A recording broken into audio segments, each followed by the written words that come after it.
What the city is talking about. This is Montreal Now on News Talk Radio, CJAD 800. Good evening. Happy Friday. Dan Delmar and Justine McIntyre in for Aaron today. And we're going to stick around one more week. We'll be together next week as well. James MENNIE is of the Montreal Gazette. Good evening, James. Hello, guys. Hello. The special request from both me and a listener. We really both wanted to hear you specifically on the tale of the two Randys.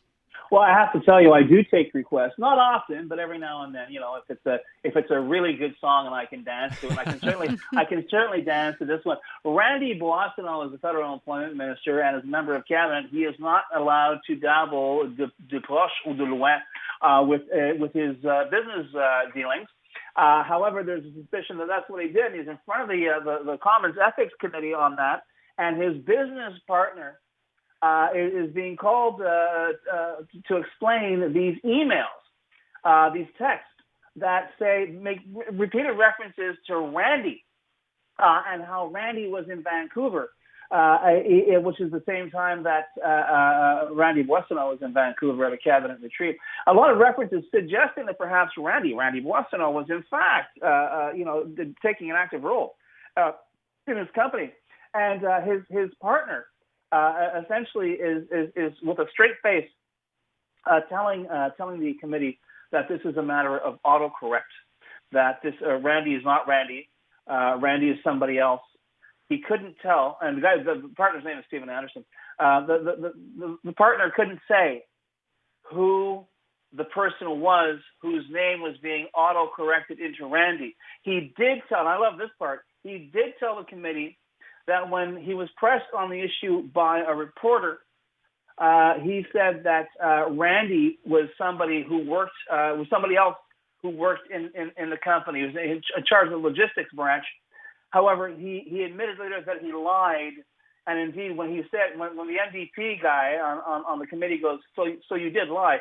And he goes, well, I did to the reporter. I guess implicit in that is I'm not lying to you.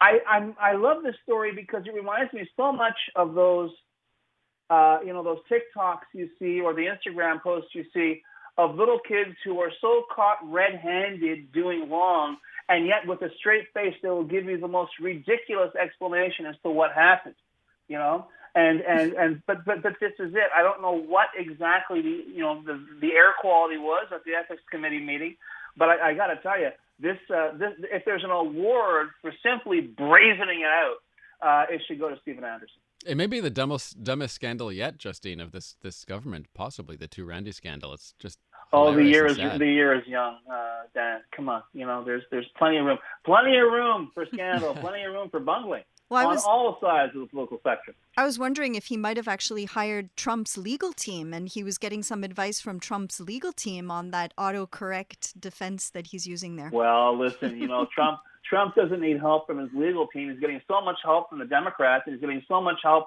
from mainstream media. I got to tell you, did you guys catch the speech last night? Yeah, for sure. Well, until like 11 when I fell asleep. All right, so you fell asleep, but I got to tell you, I'm nothing personal, guys. I was kind of chuckling because I was recalling your conversation at about this time yesterday with our correspondent down in Milwaukee, and the suggestion that, well, Trump could be a changed man. That assassination attempt could have altered his spiritual DNA. No, not really. If you don't believe me, ask crazy Nancy Pelosi. Ask the people who helped steal the last election. It was really weird, and it was weirder because he came out relatively calm, recalling very soberly and very somberly the events of last Saturday when apparently someone tried to kill him, and then it was like someone flipped the switch and he just turned into Donald Trump.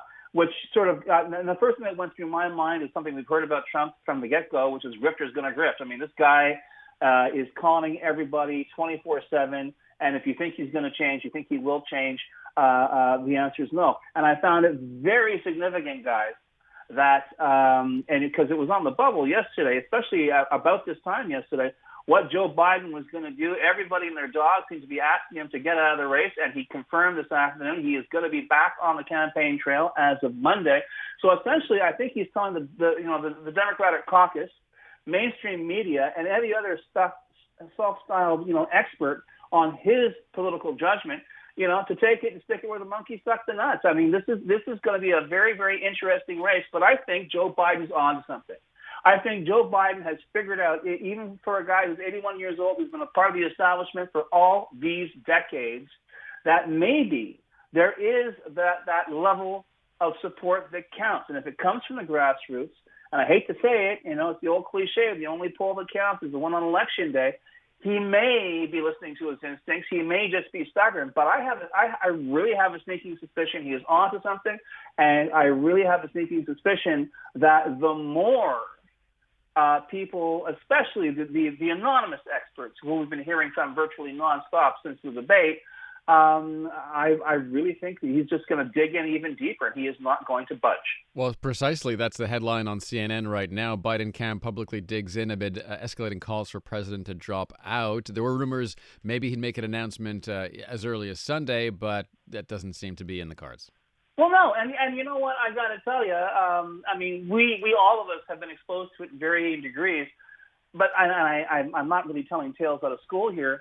Sometimes expert opinion isn't really that expert at all. Sometimes expert opinion is based on panic, it's based on fear, it's based on a wrong set of facts. I think we're seeing a lot of that now with Biden. Yes, he's old. Yes, he's slow. Yes, he stammers. He had a speech impediment long before he reached this age.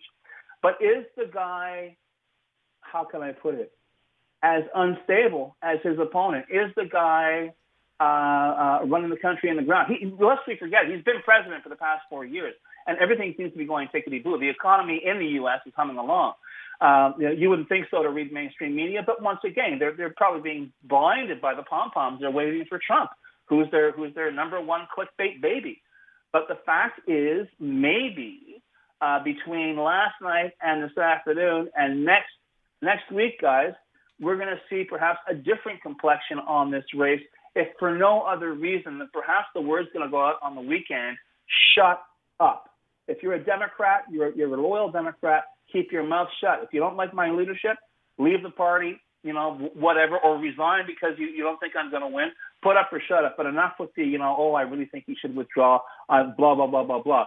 The only people who I think are benefiting from this are the one group of people who aren't calling for this, and that's Trump's entourage. James, I just want to slip in a quick question about the Legault government.